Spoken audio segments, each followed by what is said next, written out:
శుభోదయం. అదృష్టం కార్యక్రమానికి స్వాగతం. 9 నక్షత్రాలు, 9 గ్రహాలు, 27 నక్షత్రాలు, 16 తిథులు, 12 రాశులు. వీటన్నింటి మధ్యలో మన జాతకం ఇమిడి ఉంటుంది. పుట్టిన సమయం, తేదీ, ప్రదేశాన్ని బట్టి మన నక్షత్రాలు నిర్ణయింపబడతాయి. నక్షత్రం మారితే జాతకమే మారుతుంది. ఒక్కో నక్షత్రంలో 4 పాదాలుంటాయి. ఈ పాదాలను బట్టి రాశులు నిర్ణయిస్తారు. ఇలా ఒకదానికొకటి సంబంధం ఉంటుంది. మీ పుట్టిన తేదీ, సమయాన్ని బట్టి మీ జాతకం ఉంటుంది. నిత్యం మనకు జరిగే మంచి చెడు అన్ని కూడా గ్రహాలిచ్చే ఫలితాలే. ప్రస్తుతం మీ జాతకం ఎలా ఉందో, మీకు అనుకూలం ఏంటి, ప్రతికూలం ఏంటి, మీరు ఎదుర్కొంటున్న సమస్యలను దూరం చేసుకోవడం ఎలా, అనంత అభివృద్ధి కోసం ఏం చేయాలి, మీ జాతకంతో పాటు మీ సమస్యలకు చక్కని పరిష్కారం చూపించేందుకు భవిష్యాచార్య డాక్టర్ నరసింహాచార్యులు గారు మనతో పాటు స్టూడియోలో ఉన్నారు. మీకు మీ జాతకం గురించి తెలుసుకోవాలన్న ఆసక్తి ఉంటే వెంటనే మీ పుట్టిన తేదీ, సమయంతో పైన డిస్ప్లే అవుతున్న నెంబర్స్ కి కాల్ చేయండి. నమస్కారం గురుగారు. ముందుగా ఈరోజు శుభాశుభ సమయాల గురించి చెప్పండి. శ్రీ గురుభ్యో నమః. శ్రీ రాజమాత్రే నమః. G24 గంటల ప్రేక్షకులకు అదృష్ట శుభోదయం. స్వస్తి శ్రీ చాంద్రమానేన ప్రభవాది శ్రీ విజయనామ సంవత్సరం జ్యేష్ఠ మాసం గ్రీష్మ ఋతువు ఉత్తరాయణం. ఈరోజు జూన్ 11వ తేదీ మంగళవారం.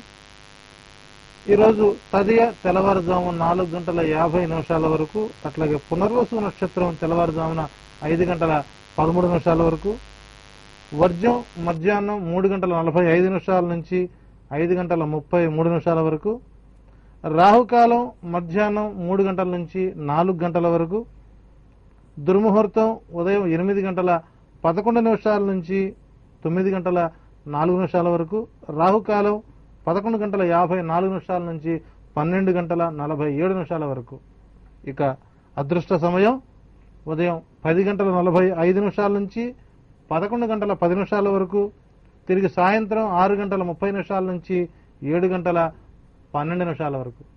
ఈ అదృష్ట సమయంలో నిత్య కార్యక్రమాల్లో భాగంగా దీపారాధన, దైవారాధన, దైవ ప్రార్థనతో ధార్మిక భావాలు కలిగి ఈరోజు నిత్య కార్యక్రమాలను ఆరంభించండి. మీ అందరికీ అత్యంత యోగ్యమైన, అనుకూలమైన, ఆహ్లాదకరమైనటువంటి పరిస్థితులు ఈరోజు మంగళవారం మీకు అనుకూలంగా ఉండాలని అదృష్టం భావిస్తుంది. గురుగారు, ఫస్ట్ కాలర్ తో మాట్లాడదాం. గీతా గారు మాట్లాడుతున్నారు హైదరాబాద్ నుంచి. గీతా గారు నమస్తే అండి. నమస్కారం అండి. చెప్పండి, ఎవరి గురించి తెలుసుకోవాలనుకుంటున్నారు? మా పాప గురించి మేడం. పేరు, డేట్ ఆఫ్ బర్త్, టైం చెప్పండి. ఓకే అండి. మా పాప పేరు డి వరలక్ష్మి. ఓకే. 2002 అండి. ఓకే. ఏప్రిల్ 18. 2002 అండి. ఏప్రిల్ 18 రాత్రి 7 గంటల 10 నిమిషాల లోపు అండి. అంటే యాక్చువల్ గా 13 సంవత్సరాల కంటే తక్కువ వయసున్న వాళ్ళకి జాతకం చెప్పబడదండి, బాలరిష్ట దోషాలు ఉండడం వల్ల. ఓకే అండి. మరి ఇప్పుడు మా హస్బెండ్ చెప్పమంటారా అండి? హలో, మరొకసారి మనం కలిసి ప్రయత్నం చేద్దాం. ఓకే అండి. తర్వాత కాలర్ యాస్మిన్ బేగం మాట్లాడుతున్నారు నెల్లూరు నుంచి. యాస్మిన్ బేగం గారు నమస్తే అండి. నమస్తే అండి. చెప్పండి, ఎవరి గురించి తెలుసుకోవాలనుకుంటున్నారు? నా గురించి తెలుసుకోవాలనుకుంటున్నానండి. చెప్పండి, డేట్ ఆఫ్ బర్త్, టైం చెప్పండి. ఏప్రిల్ ఓకే 24 రాత్రి అనగా 25వ తేదీ తెల్లవారుజామున 1:10 నిమిషాలకు పుట్టానండి. 1980 సంవత్సరం. ఏప్రిల్ 24. ఏప్రిల్ 24, 1980. అంటే మేడం గారండి, ఒక్క నిమిషం. అంటే 24 అనగా రాత్రి తెల్లవారుజామున వస్తుంది కదా మేడం, 1:10 నిమిషాలకి. అంటే 1:10 అంటే అప్పుడు 25వ తేదీ తారీఖు వస్తుంది కదండి. ఆ తారీఖు నాడు పుట్టానండి నేను. ఓకే అమ్మా, మాట్లాడండి. గురువు గారు ఉన్నారు. నమస్తే గురూజీ. మీరు చెప్పింది 25వ తారీఖు కరెక్టే. దాని గురించి వదిలేసేయండి. మీరు 25వ తారీఖు 20 తెల్లవారుజామున అంటే 25 సూర్యోదయం అయితే గాని తిథి నక్షత్రాలు ప్రధానం కాదు. ఎందుకంటే సహజంగా 24వ తారీఖు అనుకునే సందర్భం కాబట్టి ఈ జాతక రీత్యా 80లో పుట్టినటువంటి మీ జాతక రీత్యా, అంటే మీ లెక్క ప్రకారం 25వ తారీఖే జాతక రీత్యా మీకు అనుకూలమైనటువంటి కాలం నవంబర్ 2వ తారీఖు నుంచి 7 సంవత్సరాల 3 మాసాల కాలం అనుకూలంగా ఉంటుంది. ఈలోగా మీరు ఏ ప్రయత్నం చేసినా కూడా కొంత ఇబ్బందికరంగానే ఉంటుంది. సో దయచేసి మీ ఇష్ట దైవాన్ని ఆరాధన చేయండి. నవంబర్ 2వ తారీఖు నుంచి 7 సంవత్సరాల కాలం మీకు అనుకూలంగా ఉంటుంది. ఓకే గురుగారు. తర్వాత కాలర్ శేషమ్మ గారు మాట్లాడుతున్నారు కావల్ నుంచి. శేషమ్మ గారు నమస్తే అండి. సార్ బాబు పేరు madam Sunil Kumar. Date of birth, time చెప్పండి. డేట్ ఆఫ్ బర్త్ వచ్చి 17/5/1981. ఓకే టైం వచ్చేసి ఉదయం 6 నుంచి 6:35 లోపల మేడం. ఓకే అండి, మాట్లాడండి గురువు గారితో. నమస్కారం గారు. నమస్కారం అండి. చాలా రోజులకు గెలిచింది సార్ మాకు. 81లో పుట్టినటువంటి మీ బాబు జాతక రీత్యా గత 3 సంవత్సరాల నుంచి అనుకూల కాలం కాదు. సో ప్రస్తుతం ఇంకా పూర్తిగా స్థిరత్వం కానటువంటి పరిస్థితి కనబడుతుంది. ఈ జాతకానికి మీకు దగ్గరలో ఉన్నటువంటి ఏదైనా పురాతన దేవాలయంలో కానీ ఏదైనా కోనేటి స్నానం చేయడం ద్వారా అనుకూల కాలం ఉంటుంది. మీ కావలికి దగ్గర ఉన్నటువంటి రావూరు అనేటువంటి ఒక గ్రామం ఉన్నది. ఆ గ్రామంలో పురాతనమైనటువంటి 3 నదుల కలయికతో వచ్చినటువంటి ఒక పుష్కరిణి ఉంది. ఆ పుష్కరిణి తీర్థం తీసుకోవడం ద్వారా ఈ జాతకానికి కొంత మార్పులు వస్తాయి. 7 శనివారాలు తప్పనిసరిగా వెంకటేశ్వర స్వామి కళ్యాణం చేయించండి. 8వ వారం నుంచి ఈ జాతకానికి అనుకూల కాలంగా మారుతుంది. ఓకే గురుగారు, ఈ రోజు విశిష్టత ఏంటి? ఈ రోజు మంగళకరమైనటువంటి వారం, మంగళవారం. లక్ష్మీ నరసింహస్వామి వారి యొక్క అనుకూలమైన కాలం. సో మంగళవారం కుజ సంబంధమైన వారం. కుజ దోషం ఉన్నవారు నిరంతరం కూడాను ఈ మంగళవారం నాడు లక్ష్మీ నరసింహస్వామి వారి దర్శనం కానీ, హనుమద్ ఆరాధన కానీ, సుబ్రహ్మణ్యేశ్వర స్వామి యొక్క ఆరాధన చేయడం ద్వారా ఈ జాతకాలకు అనుకూలంగా ఉంటుంది. ఈరోజు విక్రయాలకు అనుకూలం, క్రయాలకు అనుకూలం కాదు. ఈరోజు వృత్తి వ్యాపార రంగాల వారికి కాస్త ప్రతికూల కాలం అని చెప్పాలి. మరలా ఈ రోజు నుంచి నిన్నటి నుంచి మనం చెప్పినట్లుగా రాబోయేటువంటి వారం రోజుల్లో బంగారం రేటు అధికమవుతుంది. వెండి రేటు 44,000 వరకు స్థిరంగా ఉంటుంది. బంగారం రేటు నిన్న మనం చెప్పినట్లుగా 28,050 అన్నట్టు ఈరోజు మరికొంత పెరిగే అవకాశాలు బలంగా ఉన్నాయి. అంటే భవిష్యత్తులో రాబోయేటువంటి ఒక 10 రోజుల పాటు డాలర్ విలువ, రూపాయి విలువ తగ్గిన పరిస్థితి ఉంది కాబట్టి బంగారం ధర పెరుగుతోంది. అట్లాగే ఆయిల్ రేటు పెరిగే అవకాశం బలంగా ఉంది. ఈరోజు కోర్టులో ఉన్నటువంటి కేసులు కొన్ని ప్రతికూల ఫలితాలు వచ్చేటువంటి పరిస్థితులు కనబడుతున్నాయి. సాధ్యమైనంత వరకు వాహన ప్రమాదాలు ఈ రోజు కొద్దిగా తక్కువ ముఖం పట్టవచ్చు. అవకాశం ఉన్నంత వరకు శుభ సమయంలోనే ప్రయాణాలు చేయండి, మీకు మంచి ఫలితాలు ఉంటాయి. తర్వాత కాలర్ సత్యనారాయణ గారు మాట్లాడుతున్నారు విజయవాడ నుంచి. సత్యనారాయణ గారు నమస్తే అండి. నమస్కారం అండి. ఓకే సత్యనారాయణ గారు చెప్పండి, ఎవరి గురించి తెలుసుకోవాలనుకుంటున్నారు? మా పాప అండి Sai Madhuri. Okay, date of birth time చెప్పండి. 88 నవంబర్ 3. ఓకే, ఉదయం 8:15 అండి. ఉదయం 8:15. గురుగారు నమస్కారం చెప్పండి. నమస్కారం అండి. నమస్కారం సార్ గురుగారు. 88లో పుట్టినటువంటి మీ పాప జాతక రీత్యా ఈ సంవత్సరం కానీ గడచిన సంవత్సరం కానీ ఈ జాతకం నష్ట జాతకం అని చెప్పవచ్చు. ఒకవేళ మీరు శుభకార్య ప్రయత్నాలు చేసి ఉంటే, విఫలమై ఉంటే ఆనందపడండి. వాళ్ళు జరిగి ఉంటే మాత్రం కొంత ఇబ్బందికరంగానే ఉంటుంది. ఈ జాతక రీత్యా 88లో పుట్టిన వారికి 2014 ఫిబ్రవరి 2వ తారీఖు నుంచి 21 సంవత్సరం అనుకూల కాలంగా ఉంది. ఆ సమయంలోనే వీరి అభివృద్ధికి సంబంధించినటువంటి కార్య రంగాలు సిద్ధం చేయడం ద్వారా మంచి ఫలితాలుంటాయి. దయచేసి వైవాహిక జీవితం సానుకూలంగా సాగడానికి, వారికి భవిష్యత్తు బంగారు బాట అవడం కోసం ఫిబ్రవరి 2వ తారీఖు దాకా వెయిట్ చేయడం ఉత్తమం. సాధ్యమైనంత వరకు ఫర్దర్ నిర్ణయాలు మొత్తం కూడా ఫిబ్రవరి 2కు వాయిదా వేయండి. అక్కడి నుంచి అనుకూల కాలంగా ఉంటుంది. ఓకే గురుగారు, తర్వాత కాలర్ ఆది నారాయణ రెడ్డి మాట్లాడుతున్నారు నెల్లూరు నుంచి. ఆది నారాయణ రెడ్డి గారు నమస్తే అండి. హలో చెప్పండి, ఎవరి గురించి తెలుసుకోవాలనుకుంటున్నారు? సార్ మా అబ్బాయిని గురించి sir. Date of birth time చెప్పండి. సార్ 18/5/1986. ఓకే, సమయం 7 గంటల 10 నిమిషాలు సార్. ఓకే అండి, మాట్లాడండి గురుగారు. 86. చెప్పండి. Hello sir.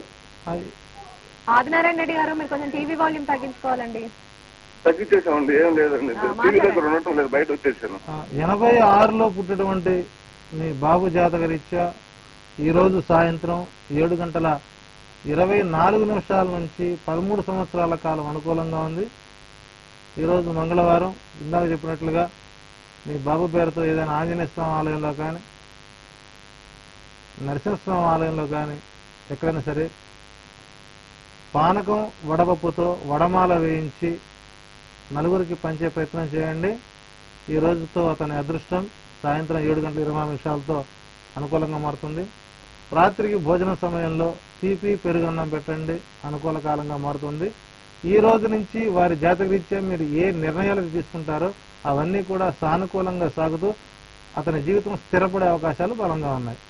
గురువు గారు, అదృష్టం కార్యక్రమానికి ఒక బ్రేక్ తీసుకుందాం. బ్రేక్ తర్వాత మరికొంతమంది కాలర్స్ తో మాట్లాడదాం.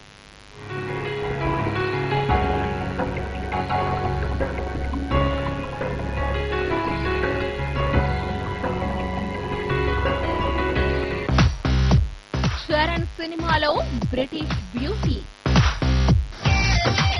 అంజలి అందుకే ఫీల్ అవుతుందట.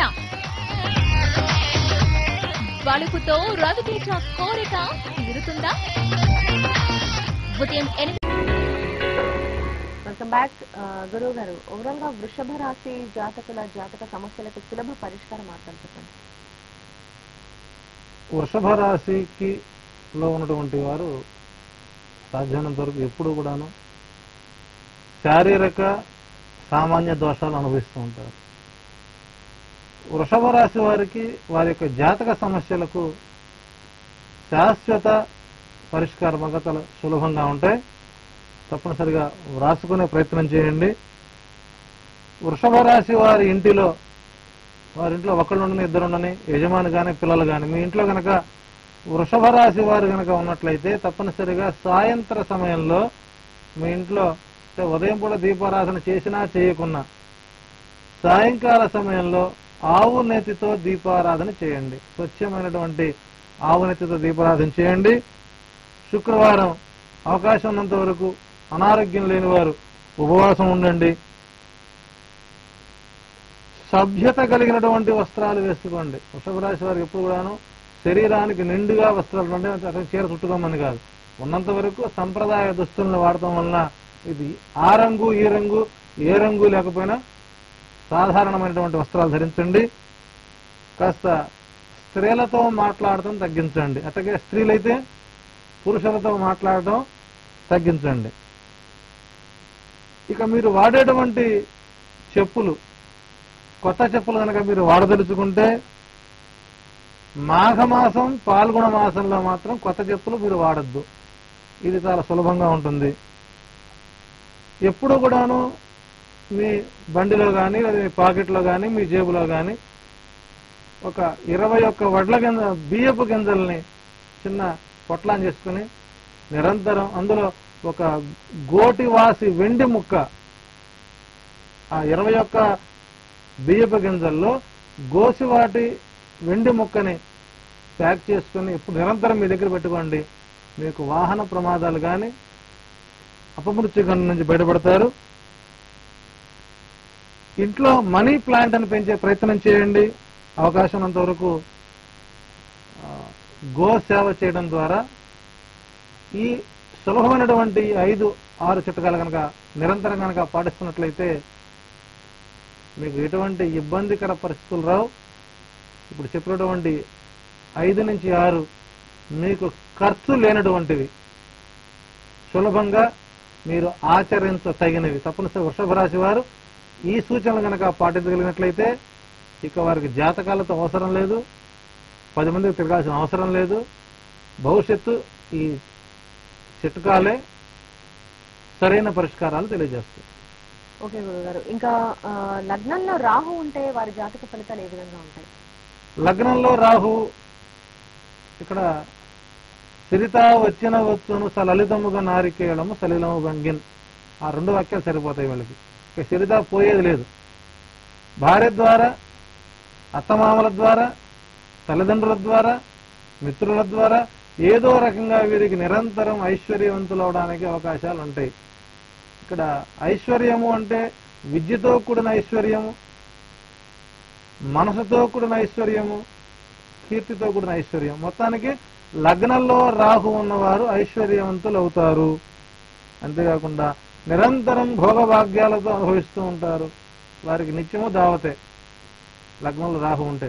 ఎందుకంటే తాను ఎక్కడ ఉంటే అక్కడ 10 మంది నుంచుంటారు. ఆ కీర్తి అలా కొనసాగుతుంటుంది. అయితే వీరికి ఇన్ని ఉన్నా ధైర్యంగా ముందుకు పోయే శక్తి లేక ఎవరో ఒకరి యొక్క ఆశ్రయం ద్వారానే వీరు ముందుకు వెళుతుంటారు. వీరు లగ్నంలో రాహు ఉన్నవారు రాజకీయ నాయకులుగాను, పారిశ్రామికవేత్తలుగాను, సినిమా నిర్మాతలుగాను, కళాకారులుగాను ఉంటూ నిరంతరం ధనంలో ఊగిసలాడుతుంటారు. వీరు అద్భుతమైనటువంటి జాతకులు అని చెప్పవచ్చు. తప్పనిసరి మీ జాతకం కనుక లగ్నంలో రాహు ఉంటే ప్రజెంట్ మీ కండిషన్ అంత ఇబ్బందిగా ఉన్నా భవిష్యత్తులో మీరు ఇలా అవుతారనే భావన కలిగి ఉండండి. ఆత్మస్థైర్యంతో అడుగు ముందుకు వేయండి. మీరు ఐశ్వర్యవంతులు అయ్యే అవకాశాలు బలంగా ఉన్నాయి. ఓకే అండి, కాలర్ తో మాట్లాడదాం. హైదరాబాద్ నుంచి కృష్ణ గారు మాట్లాడుతున్నారు. కృష్ణ గారు నమస్తే అండి. నమస్తే మేడం. నమస్తే గురువు గారు. నల్గొండలో జన్మించినండి. 10వ తారీఖు 8వ నెల 1974.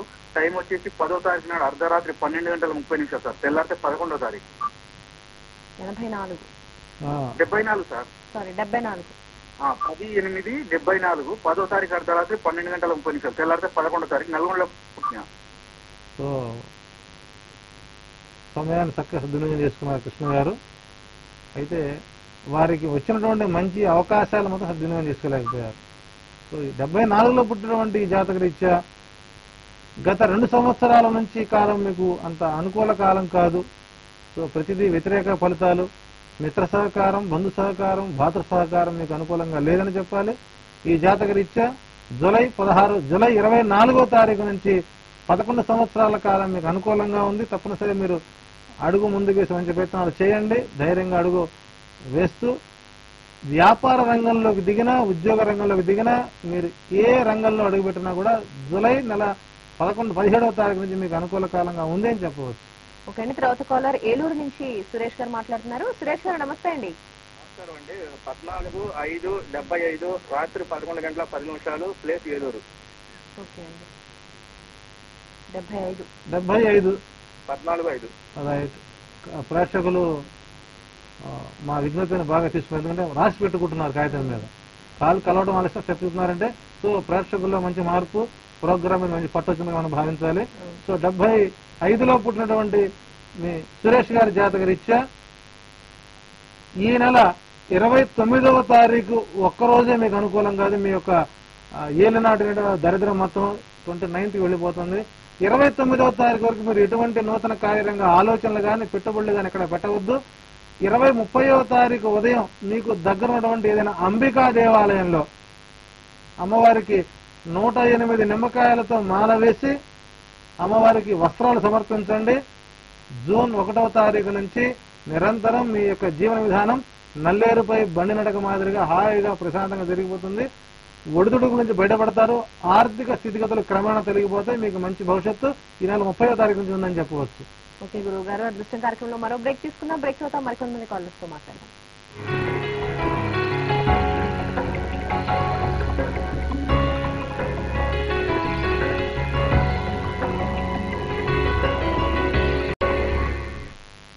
Welcome back. గురువు గారు, మకర కుంభ మీన రాశి వారికి చక్కని పరిష్కార మార్గాలు చూపించగలండి. రేపటి రోజున వాళ్ళు ఎలాంటి పూజలు కానీ చేయాలి? మకర కుంభ మీన రాశుల వారు రేపటి రోజున తప్పనిసరిగా మీకు దగ్గరలో ఉన్న నదిలో కానీ, బావిలో కానీ, సముద్రంలో కానీ, చెరువులో కానీ, పారేటువంటి కాలువలో కానీ అతి ఖర్చు పెట్టకుండా ఒక 1/4 కేజీ నుంచి 1/2 కేజీ పచ్చబెసలు పచ్చగుడ్డలో కట్టి నదిలో కానీ మీకు ఎప్పుడు 3 ప్రాంతాల్లో విడచి స్నానం చేయడం ద్వారా బుద్ధి బలం పెరిగి జ్ఞానతత్వంతో ఒక మహత్తరమైనటువంటి యోగానికి మారుతూ ఉన్నారు. తప్పనిసరిగా ఆచరణ యోగ్యమైనటువంటి సూచనలు మనం చెప్పే ముందు మనం కూడా పాటించాలి. సో నిన్న మనం ఇచ్చినటువంటి మెసేజ్కి కర్నూలు ప్రాంతంలో నుంచి సుమారు నాతో కలవడం కోసం సుమారు ఒక 300 మంది ఎలాగైనా సరే మమ్మల్ని కలవాలనేటువంటి ఒక పడుదల ఉన్నారు. కాబట్టి రేపు తప్పనిసరిగా మనం తుంగభద్ర నదీ తీరంలో కర్నూలు ప్రాంతంలో మనం కలిసే ప్రయత్నం చేస్తున్నాం. సాధ్యమైనంత వరకు కేవలం మకర కుంభమీన రాశుల వారి పనిచేయండి. మీకు రేపటి నుంచి అద్భుత యోగాలు అనుకూలంగా మారుతున్నాయి. దైవ ప్రార్థనకు, దైవ సిద్ధికి, మంత్ర సిద్ధికి రేపు అత్యంత యోగ్యమైన కాలం మకర కుంభమీన రాశి వారికి. తప్పనిసరిగా ఈ చిన్న రెమెడీ పాటించి చూడండి. మీ జీవితాన్ని మంచి భవిష్యత్తుగా మార్చుకోండి. గురుగారు కాలర్ తో మాట్లాడదాం. గోపాల్ గారు మాట్లాడుతున్నారు బాన్స్వాడ్ నుంచి. గోపాల్ గారు నమస్తే అండి. అవసరమా? చెప్పండి, ఎవరి గురించి తెలుసుకోవాలనుకుంటున్నారు? నా గురించి madam. Date of birth, time చెప్పండి. 20 ఓకే 4 చెప్పండి. 1991. సమయం తెల్లవారుజామున 4 గంటల నుంచి 5 గంటల వరకు. ఓకే అండి, మాట్లాడండి గురుగారితో. 91. 91లో పుట్టినటువంటి గోపాల్ గారి యొక్క డేట్ ఆఫ్ బర్త్ రీత్యా ప్రస్తుతం మానసిక స్థితి, వీరికి జాతకానికి చంద్రకుజులు ఇద్దరు కూడా కాస్త ఇబ్బందికారకులు. మానసిక స్థితి సక్రమంగా లేకపోవడం, ఈయనకి మొదటి నుంచి కూడా ఒక గొప్ప దురలవాటు ఏంటంటే పరీక్షల ముందు బాగా ప్రిపేర్ అవుతా అక్కడ వెళ్ళి పడుకుంటాడు. సో ఎగ్జామినేషన్ వెళ్ళినా కూడా పేపర్ అటెంప్ట్ చేయడం కొద్దిగా లేట్ అవుతుంది. కొంత ఎడ్యుకేషన్ లో కూడా కొంత ఇబ్బందికర వాతావరణంగా ఉందని చెప్పాలి. ఈ జాతక రీత్యా మీకు అనుకూలమైన కాలం. ఈ సంవత్సరం ఎటువంటి దుష్పరిణామాలు లేకపోయినా ప్రమాదకర పరిస్థితులు ఉండవు. సాధ్యమైనంత వరకు అనుకూల వాతావరణం తక్కువగా ఉంది. 2014 మే 16వ తారీఖు నుంచి 17 సంవత్సరాల కాలం అనుకూలంగా ఉంది. ఈ సంవత్సరం మాత్రం మీకు సాధారణ ఫలితాలే ఉంటాయి. చేస్తున్న రంగం అనుకూలంగానే ఉంటుంది. సాధ్యమైనంత వరకు ఈ సంవత్సరం ఎటువంటి నూతన కార్యక్రమాలు చేయకుండా ఆపండి, మీకు మంచి ఫలితాలు ఉంటాయి. ఓకే అండి, తర్వాత కాలర్ పూణే నుంచి లక్ష్మీ దీప్తి మాట్లాడుతున్నారు. లక్ష్మీ దీప్తి నమస్తే అండి. నమస్తే మేడం. నమస్తే గురువు గారు. ఎవరి గురించి తెలుసుకోవాలనుకుంటున్నారు? నా గురించే తెలుసుకుందాం. డేట్ ఆఫ్ బర్త్, టైం చెప్పండి.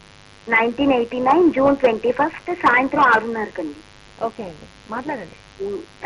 అది నాకు పెళ్ళై 1 year అయిందండి. పిల్లలు ఎప్పుడు పుడతారో అవి తెలుసుకుందామని. అయ్యో, మీరు సమస్య చెప్పకూడదు కాల్లో.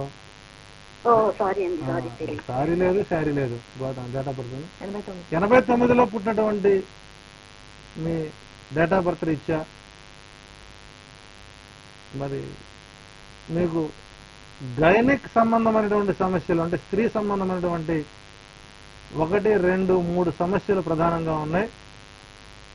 అవకాశం అంటే మీ ప్రాంతంలో కనుక రావి, మర్రి, జువి, మేడి, వేప, ఈ 5 మొక్కలు ఉన్నటువంటి, అంటే ఈ యొక్క లక్ష్మీదీప్తి గారికే కాదు, సంతానం లేని ప్రతి ఒక్కరికి ఈ సూచన పాటించవచ్చు. 5 దేవతా వృక్షాలు వేప, మర్రి, రావి, జువి, మేడి, ఈ 5 వృక్షాలు కలిసినటువంటి ప్రాంతంలో గనక ఆవు పాలు పోసి ప్రదర్శనలు చేస్తే వద్దన్నా కాదన్నా అతి తక్కువ సమయంలో ఆడామగ సంతతి కలుగుతుంది. మనకు హైదరాబాద్ ప్రాంతంలో అతి దగ్గరలో ఉన్నటువంటి ప్రాంతం మనకు ఉప్పల్ నుంచి ఫిజాది కూడా వెళ్లే దారిలో పర్వతాపురం కొండ మీద లక్ష్మీ నరసింహస్వామి దేవాలయంలో 5 దేవతా వృక్షాలు ఒకే చోట ఉద్భవించినటువంటి ప్రాంతం. అక్కడ కాలసర్ప దోషానికి కూడా నివారణ అవడానికి మార్గాలున్నాయి కాబట్టి అక్కడ స్వయం వ్యక్త శేషాచల స్వామి, అక్కడ గుళ్ళో గంట కొట్టగానే పుట్టంచి పాము వస్తుంది. సో హైదరాబాద్ తీర ప్రాంత వాసులు సంతానం లేని వారు ఫిరిజాది కూడా పర్వతాపురం కొండ మీదకి వెళ్లి ప్రదర్శనలు చేయండి. మీకు వివాహంతో పాటు సంతానం కూడా కలుగుతుంది. ధన్యవాదాలు గురువు గారు, కాలర్స్ మంచి సలహాలు అందించేందుకు. చూసారు కదండి, ఇది వాటి అదృష్టం కార్యక్రమం. మరిన్ని అప్డేట్స్ కోసం చూస్తూనే ఉండండి జీ 24 గంటలు.